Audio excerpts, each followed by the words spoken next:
सुप्रभात बच्चों।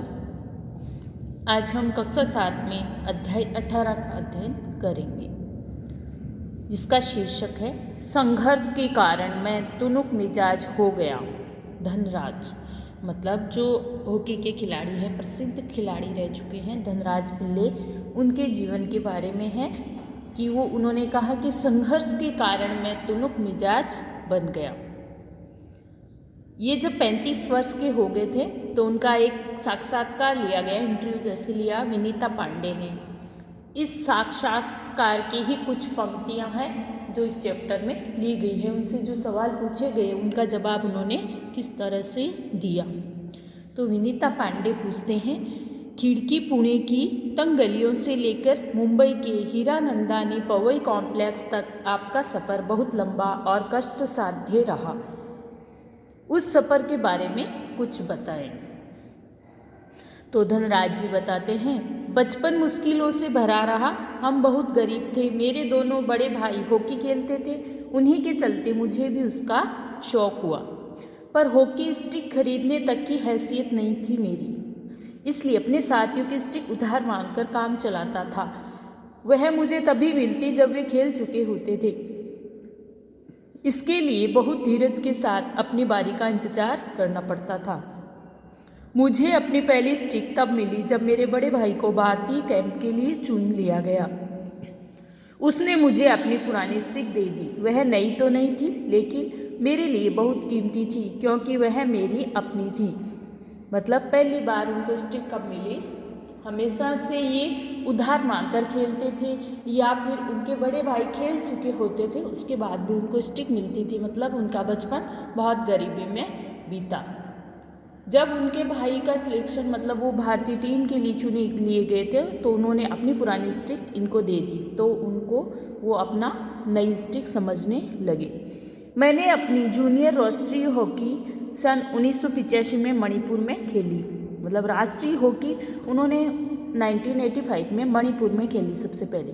तब मैं सिर्फ 16 वर्ष का था। देखने में दुबला पतला और छोटे बच्चे जैसा चेहरा। अपनी दुबली कदकाठी के बावजूद मेरा ऐसा दबदबा था कि कोई मुझसे भिड़ने की कोशिश नहीं करता था। मैं बहुत जुझारू था, मैदान में भी और मैदान के बाहर भी। 1986 में मुझे सीनियर टीम में डाल दिया गया और मैं बोरिया बिस्तर बांधकर मुंबई चला आया। उस साल मैंने और मेरे बड़े भाई रमेश ने मुंबई लीग में बेहतरीन खेल खेला। हमने खूब धूम मचाई। इसी के चलते मेरे अंदर एक उम्मीद जागी कि मुझे ओलंपिक के लिए नेशनल कैंप से बुलावा जरूर आएगा, पर नहीं आया। मेरा नाम 57 खिलाड़ियों की लिस्ट में नहीं था। बड़ी मायूसी हुई, मगर एक साल बाद ही ऑलविन एशिया कप में कैंप के लिए मुझे चुन लिया गया। तब से लेकर आज तक मैंने पीछे मुड़कर नहीं देखा। मतलब कि पहले तो उनको नहीं चुना था राष्ट्रीय खेल ओलंपिक के लिए, लेकिन एक साल बाद में उनका सिलेक्शन हो गया था। धनराज पिल्ले के व्यक्तित्व को रेखांकित करते हुए विनीता पांडे ने लिखा है कि वह आपको कभी हंसाता है, कभी रुलाता है, कभी विस्मय से भर देता है तो कभी खींच से भी। उसके व्यक्तित्व में कई रंग हैं और कई भाव। उसने ठेठ जमीन से उठकर आसमान का सितारा बनने की यात्रा तय की है। अब विनीता जी उनसे पूछते हैं, आपका विद्यार्थी जीवन कैसा रहा? अपने स्कूल के दिनों से आपकी किस प्रकार की यादें जुड़ी हुई है? तो धनराज जी बताते हैं, मैं पढ़ने में एकदम फिसड्डी था, मतलब कमज़ोर था। किसी तरह 10वीं तक पहुंचा, मगर उसके आगे तो मामला बहुत कठिन था। एक बात कहूं, अगर मैं हॉकी खिलाड़ी न होता तो शायद एक चपरासी की नौकरी भी मुझे नहीं मिलती। आज मैं बैचलर ऑफ साइंस या आर्ट्स भले ही न हूँ, पर गर्व से कह सकता हूँ कि मैं बैचलर ऑफ हॉकी हूँ। हंसते हुए कहते हैं, और मेरी शादी के लिए आप मुझे मास्टर ऑफ हॉकी कह सकते हैं। कि मतलब मेरे पास डिग्री तो नहीं है, लेकिन मेरे पास एक हॉकी की डिग्री है। तो विनीता जी कहते, आप इतने तुनुक मिजाज क्यों हैं? कभी कभी आप आक्रामक भी हो जाते हैं। तो धनराज जी कहते हैं, इस बात का संबंध मेरे बचपन से जुड़ा है। मैं हमेशा से ही अपने आप को बहुत असुरक्षित महसूस करता रहा। मैंने अपनी माँ को संघर्ष के कारण मैं तुनक मिजाज हो गया। मतलब माँ को देखा कि उन्हें हमारे पालन पोषण में कितना संघर्ष करना पड़ा। मेरी तुनक मिजाजी के पीछे कई वजह हैं, लेकिन मैं बिना लाग लपेट वाला आदमी हूँ। मन में जो भी आता है सीधे सीधे कह डालता हूँ और बात को कई बार पछताना भी पड़ता है। मुझसे अपना गुस्सा रोका नहीं जाता। दूसरे लोगों को भी मुझे उकसाने में मज़ा आता है। मुझे ज़िंदगी में हर छोटी बड़ी चीज़ के लिए जूझना पड़ा, जिससे मैं चिड़चिड़ा हो गया हूँ। साथ ही साथ मैं बहुत भावुक इंसान भी हूँ।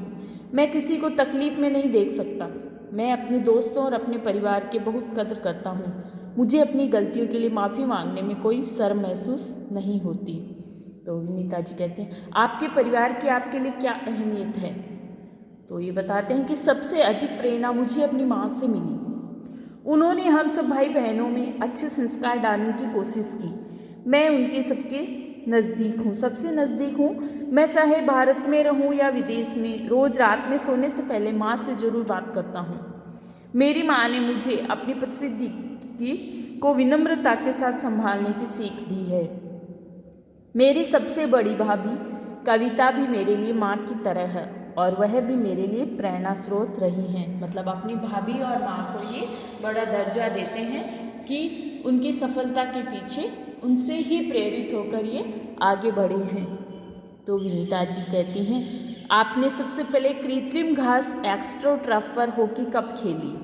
तो ये बताते हैं कि मैंने सबसे पहले कृत्रिम घास तब देखी जब राष्ट्रीय खेलों यानी नेशनल्स में भाग लेने 1988 में नई दिल्ली आया।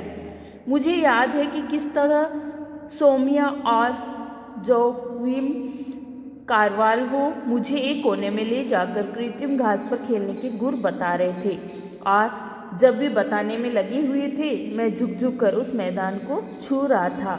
मुझे विश्वास ही नहीं हो रहा था कि विज्ञान इस कदर तरक्की कर सकता है जिससे कृत्रिम घास तक उगाई जा सकती है। तो विनीता जी कहते हैं, हर युवक का यह सपना होता है कि उसके पास एक कार हो। आपके पास अपनी पहली कार कब आई? मतलब सबका सपना होता है गाड़ी का, तो आपके पास अपनी गाड़ी कब आई?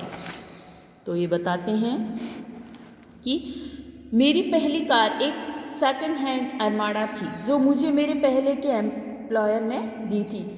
तब तक मैं काफ़ी नामी खिलाड़ी बन चुका था, मगर यह कोई ज़रूरी नहीं कि शोहरत पैसा साथ लेकर आए।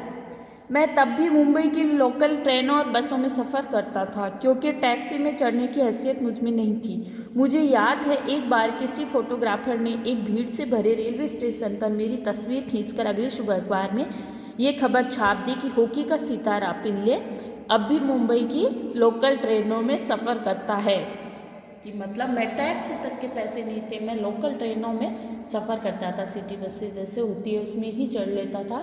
तो किसी ने मेरी फ़ोटो खींच के अखबार में डाल दी थी कि हॉकी का सितारा है वो पिल्ले, मतलब धनराज पिल्ले इनका नाम है, इसलिए लोकल ट्रेनों में सफ़र करता है। उस दिन मैंने महसूस किया कि एक मशहूर चेहरा बन चुका हूँ, कि मुझे उस टाइम पता चला कि मेरे को भी कोई यहाँ पे जानते हैं और मुझे लोकल ट्रेनों में सफ़र करने से बचना चाहिए। लेकिन मैं कर ही क्या सकता था। मैं जो भी थोड़ा बहुत कमाता उससे अपना परिवार चलाना पड़ता। धीरे धीरे पैसे जमा करके बहन की शादी की और अपनी माँ के लिए हर महीने उन्हें पैसे भेजना शुरू किया। आज मेरे पास एक फोर्ड आइकॉन है जिसे मैंने सन 2000 में ख़रीदा था, मगर वह किसी कारपोरेट हाउस का दिया हुआ तोहफा नहीं बल्कि मेरी मेहनत की गाड़ी कमाई से खरीदी हुई कार है। तो विनीता जी कहते हैं, सफलता का आपके लिए क्या महत्व है? हॉकी को आपने इतना कुछ दिया, इसके बदले आपको क्या मिला? तो ये कहते हैं, कुछ रुपए इनाम में मिले थे, मगर आज खिलाड़ियों को जितना मिलता है उसके मुकाबले में बहुत कुछ नहीं मिलता था। मेरी पहली जिम्मेदारी थी परिवार में आर्थिक तंगी को दूर करना और उन सबको एक बेहतर ज़िंदगी देना। विदेश में जाकर खेलने से जो कमाई हुई उससे मैंने 1994 में पुणे में भाऊ पाटिल रोड पर 2 बेडरूम का एक छोटा सा फ्लैट खरीदा। पर छोटा जरूर है, हम सबके लिए काफ़ी है। 1999 में महाराष्ट्र सरकार ने मुझे पवई में एक फ्लैट दिया। वह ऐसा घर है जिसे खरीदने की मेरी खुद की हैसियत कभी न हो पाती। मतलब सरकार ने इसको एक फ्लैट दिया है, बहुत अच्छा है, उसको खरीदने की शायद ये कहते हैं कि मेरी हैसियत कभी नहीं होती, मैं नहीं खरीद पाता उसको। तो विनीता कहती है, सेलिब्रिटीज़ के साथ एक ही मंच पर बैठना कैसा लगता है? तो ये कहते हैं बहुत अच्छा लगता है जब हम राष्ट्रपति से मिले तब ये महसूस हुआ कि हम कितने खास हैं। हॉकी ही है जिसके चलते हर जगह प्रतिष्ठा मिली। तो ये अपने जीवन के बारे में बताते हैं कि हर कोई अपने जन्म से बड़ा नहीं होता है, सब मेहनत के कारण होते हैं। इनका बचपन भी कितना गरीबी में बीता है, उसके बाद भी उन्होंने कितना अपना नाम आगे बढ़ाया है। चलो पढ़ने में ये वीक थे लेकिन खेल कूद में अपना नाम रोशन इन्होंने किया है। तो इससे हमें क्या प्रेरणा मिली है कि जिसमें भी हमें रुचि हो उसी में हमको ज़्यादा से ज़्यादा मेहनत करनी चाहिए ताकि हम आगे सफल हो सके। धन्यवाद।